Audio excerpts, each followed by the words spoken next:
우리 주변의 황당하고도 억울한 사건, 그 속사정을 짚어보는 사건 엑스파일입니다. 송지원 변호사, 이경민 변호사와 함께합니다. 어서 오세요. 안녕하세요.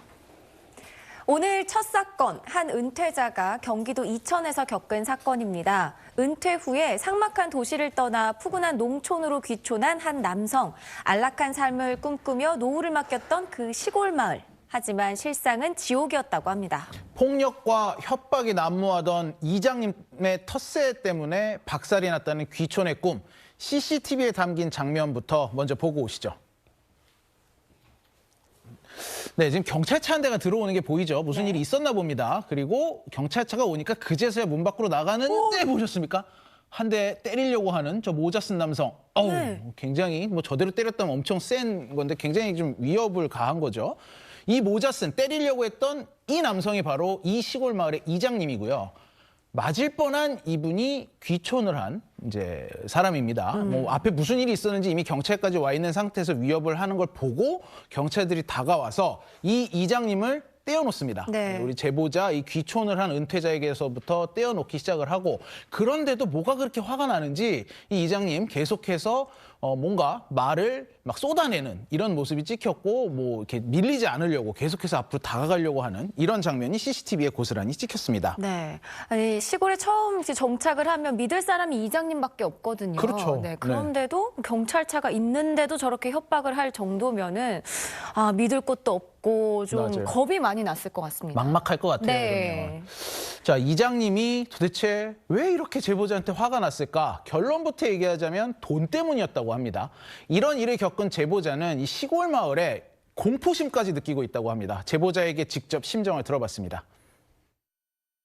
처음에 이사를 왔는데 마을에서 내라고 했던 돈이 400만 원씩, 또 따로 그 월에 3만 원씩 1년에 36만 원을 내라고 하더라고요. 그래서 처음에는 그냥 냈는데 나중에는 내용을 공지를 해달라고 하니까 그때부터 욕을 하기 시작하고, 당시에 경찰이 출동하니까 갑자기 막 더더욱 흥분해가지고 죽여버리겠다고 경찰을 불러 그러면서 다가와서 막 달려오면서 삿대질하면서 막 때리려고 하는데 너무 공포스럽고 이러다 얻어맞는구나 라는 생각밖에 안 들었어요. 계속해서 죽여버리겠다고 이러니까 너무너무 공포스러웠죠. 네. 자, 그러니까 귀촌한 제보자가 돈을 내라라는 요구에 토를 다니까 이렇게 위협하고 욕설하고 이런 행동을 보였다는 건데요. 무슨 돈인가요? 네. 그 영상 속에서 위협을 한 사람, 그분은 자치회장 겸 이장을 맡고 있는 힘께나 쓰는 분이고요. 네. 지금도 또 이장을 맡고 계시다고 해요. 그리고 위협을 당한 사람은 우리 제보자인데요. 네. 50대 후반 남성입니다. 20년 동안 도시에서 일을 하다가 이제 시골 생활, 은퇴 생활 좀 즐겨야겠다라고 생각해서 아내와 함께 은퇴하고 이제 이 마을로 자리를 잡았다고 해요. 그게 네. 10년 전이 2016년인데요. 이 마을이 한 15가구 정도 사는 작은 마을이었다고 합니다. 네. 그래서 처음에 이제 이사를 왔더니 우리가 마을 발전 기금이 필요하다라고 해서 월에 한 3만 원 정도를 마을 회비로 내라고 했고요. 뭐 제보자는 이런 마을들이 면적에 비해 가구 수가 작잖아요. 인구가 없죠. 그렇죠. 네. 그래서 인프라도 좀 부족하고 뭐 지자체 회비 같은 걸로도 좀 인프라 충당이 부족해서 마을 주민들이 이런 돈을 좀 모으기도 한다고 합니다. 그래서 그럼 나도 동참을 해야겠다라고 기꺼이 이 월 마을 회비를 계속 지급했다고 합니다. 뭐 새로 이사 온 입장이니까 더 낼 수밖에 없었을 것 네, 같아요. 그렇습니다. 자, 근데 이 변호사님, 제보자가 지금 얘기 들어봤더니 이 귀촌을 한 게 벌써 10년째인데 최근에서야 문제가 불거진 건가요? 그렇습니다. 이사 오고 나서 한 7, 8년 정도는 이렇게 회비를 잘 냈다라고 합니다. 근데 네네. 그러다가 이제 이 문제 제기를 하면서 이런 이제 갈등이 발생하게 됐는데 크게 두 가지 이유가 있는데, 하나는 이제 회계 투명성 때문입니다. 이제 회비를 사용을 하면은 그 사용 내역이라든지 아니 뭐 영수증, 이 통장 내역 같은 게 공개가 돼야 되는데 네. 그런 게 이제 공개가 없었고요. 그러다 보니까 또 이제 그 다음에 이제 뭐 자치회 내부에 또 보직 이동이 있었는데 그동안 모아둔 발전 기금에 대해서도 어디 어디 갔는지에 대해서 이제 소명이 없었다라고 합니다. 그래서 이런 이 문제가 있었고 또 하나 문제는 여기 이제 15가구 정도 사는 작은 마을인데 이 제보자 주장으로는 누구는 이제 회비를 내고 누구는 또 회비를 안 냈다라고 하거든요. 이거 진짜 화나죠, 이러면. 그렇죠. 그런 걸 알고 나니까 제보자가 이제 2년 전부터 회비를 안 내기 시작했는데 그러니까 이제 이장이라든지 자치회장이 찾아와서 이렇게 뭐 폭행을 시도를 한다든지 뭐 욕설, 협박 이런 것들이 이제 비일비재하게 됐다라고 합니다. 네. 근데 이 마을에 마을 회비를 안 낸다는 이유로 그런 협박에 시달린 마을 주민들이 더 있다고요? 그렇습니다. 이 문제의 이장이 이 마을에서 20년 동안 살았던 이제 어떻게 보면 소위 말하는 박힌 돌이고요. 네. 근데 이장이자 또 자치회장도 겸직을 했었던 적이 있다 보니까 권력자이기도 하다라고 합니다. 그래서 이런 불만이 있어도 회비 자체를 안 내는 게 사실 쉽지는 않은 그런 분위기인데 네. 이렇게 제보자처럼 다른 이제 뭐 마을 주민 같은 경우에도 이렇게 이제 회비를 안 내는 그런 식의 좀 대응을 했다 보니까 이쪽에서 또 이제 그게 또 못마땅히 했는지 네. 이 아이가 그때 당시에 도로 쪽에서 놀고 있었거든요. 그러다 네. 보니까 차를 또 위협적으로 이제 그 앞쪽으로 이렇게 좀 운행을 하는 그런 일까지도 또 있었다라고 합니다. 아이까지 위협을 했네요. 그렇습니다. 아니 상황이 이렇게 흘러가면 사실 그냥 투명하게 아니다 우리 이렇게 투명하게 운영 중이다 하고 증거를 딱 보여주면 되잖아요. 근데 그런 제시를 전혀 안 했나 보네요. 일단 마을 자치회는 만연하게 우리 마을 기금 그냥 투명하게 운영되고 있다라는 주장뿐이었고요. 오히려 제보자한테 당신이 지금 마을 회비를 안 냈으니까 계속 안 내면 민형사상 조치하고 당신 재산 압류하겠다라는 내용 증명을 보내왔습니다. 지금 화면에 나오는 게 그건가 보죠? 네, 납부 그렇습니다. 요청한다 하면서. 그리고 이 내용 증명을 보내고 나서 조금 있다가 네. 우리가 그러면 마을 기금 어떻게 썼는지 답변하겠다라고 답변서를 보내왔는데요. 그 답변서 내용을 보면 직접 이제 정리한 회계 내역인데요. 네. 이게 뭐 통장 내역 사진이나 이런 게 있지는 않고요. 네. 워드나 텍스트, 표로 이제 정리한 회계 보고 내역입니다. 지금 보낸 것 같은 저런 걸 보냈다는 거잖아요. 네, 그렇습니다. 그래서 사실은 영수증은 뭐 회신 영수증을 포함해서 뭐 재료 구입비 정도 해서 10개 미만이었고요. 그러니까 제보자 입장에서는 이게 객관적인 증거가 아니고 누구나 그냥 쓸 수 있는 거기 때문에 네. 이걸 믿을 수 없다라는 입장입니다. 영수증이 첨부를 저렇게 몇 개를 해서 보냈다라는 말씀이신 그렇습니다. 거군요. 자, 지금 보셨듯이 이 마을 자치회 측도 매우 강경하게 제보자에게 법적 대응까지 언급하고 있습니다. 정말 마을 기금에는 아무 문제가 없었던 건지 정확한 사실관계 확인을 위해 뉴스헌터스 팀이 이 마을의 이장님과도 통화를 해봤습니다. 들어보시죠.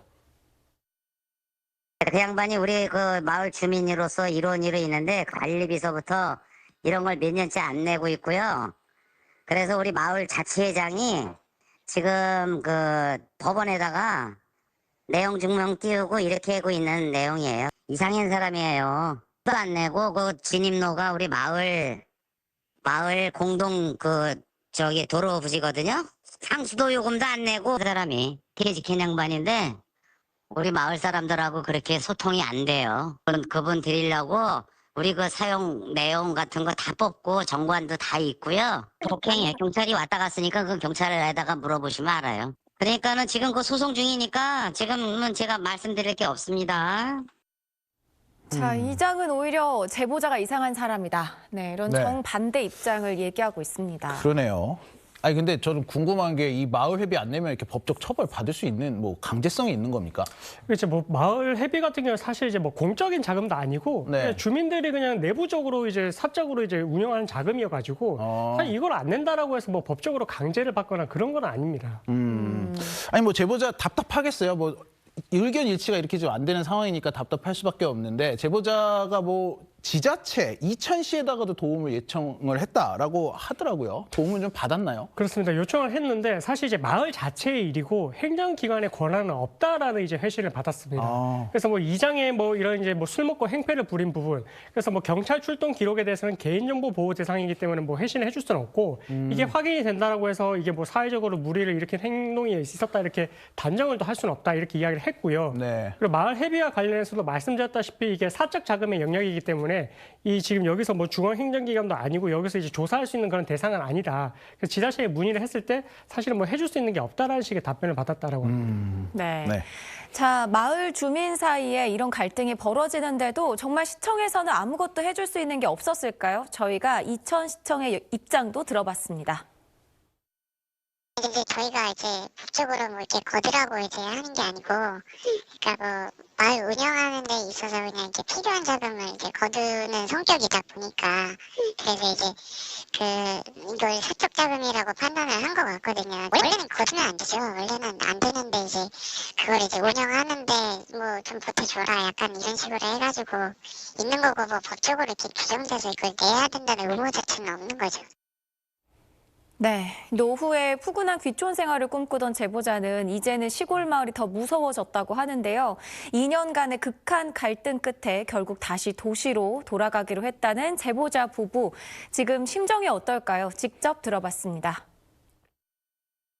저도 도시 생활을 한 20년 넘게 하고서 이제 마지막에 귀촌을 해서 편안한 나머지 안락한 노후 생활을 즐기려고 들어간 건데, 이런 마을 텃세와 어떤 일진 같은 행동을 하고 또 괴롭힘, 이게 내가 생각했던 그런 마을의 모습이 아니구나 해서 한 몇 달 전부터 아내와 함께 현재 그 직장으로 데리고 와서 같이 있는 그런 실정이에요. 시골에 대한 뭐 낭만적인 것을 가지고 이렇게 꿈에 부풀어서 넘어왔는데 막상 오니까 이 텃세 너무너무 이런 데구나라는 걸 알고 나니까 다시는 갈 수가 없을 것 같아요. 두려워요.